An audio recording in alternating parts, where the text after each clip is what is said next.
बिस्मिल्लाहिर्रहमानिर्रहीम, अस्सलाम वालेकुम। हिस्ट्री चैनल के मोअज़्ज़ज़ सामीन, मैं हूं अदील अहमद और आप देख रहे हैं हमारा यूट्यूब चैनल। मोअज़्ज़ज़ सामीन, आज की एपिसोड में हम पोलिश उस्मान सीजन 4 की किस्त नंबर 123 का उर्दू रिव्यू देंगे। मोअज़्ज़ज़ सामीन, जैसा कि किस्त के ट्रेलर को देखकर हमने बताया था कि इस एपिसोड से बहुत ही जो करीबी साथी हैं तुर्गत बे के, उनका इस एपिसोड से मतलब खत्म होना जा रहा है, उनका किरदार यहाँ पे खत्म होने जा रहा है। बिल्कुल उसके मुताबिक हमने देखा कि इस एपिसोड में जब तुर्गत बे उस्मान बे को भेज देते हैं कि आप यानी शहर जाएं और नईमान को हमारे हवाले कर दें, हम इसे देख लेंगे, तो उसके बाद हमने देखा कि तुर्गत बे नईमान के हत्थे चढ़ जाते हैं और वहाँ पे नईमान उसके साथियों को भी पकड़ लेता है और तुर्गत बे को भी हमने देखा कि उसे पकड़ लिया।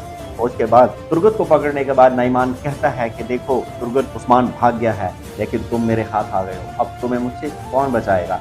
इसी तरह बातें करता है तो इसके साथ ही मंगोल नौकर उसके दोनों साथियों को भी पकड़ कर लेकर आते हैं, जिनमें कोतान और अचार बे शामिल हैं। जैसे कि हमने अपनी रिव्यू वीडियो में आपको बताया था कि इन दोनों की शहादत हो जाएगी। बिल्कुल उसके मुताबिक नईमान तुर्गत बे के सामने इसके दोनों साथियों को बड़ी बेदर्दी से शहीद करता है, जबकि कोतान तुर्गत बे को कहता है कि सरदार मुझे मेरे हकूक माफ कर दें। इसी दौरान ही नईमान उसे तलवार का वार करके शहीद कर देता है। इसी तरह उसके बाद अचार बे को भी उसकी आंखों के सामने शहीद कर देता है। तुर्गत बे जबकि कहते हैं कि हम मुसलमान हैं, हम शहीद हो जाएंगे और शहीद होने से नहीं डरते, लेकिन हमारा सल्तनत का काम वो कभी नहीं रोकेगा। दोस्तों सामीन, अपनी अगली वीडियो में इंशाल्लाह हम बाकी तफसील से आपको आगाह करेंगे।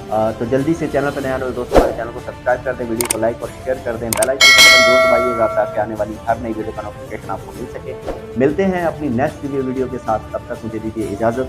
अल्लाह हाफिज।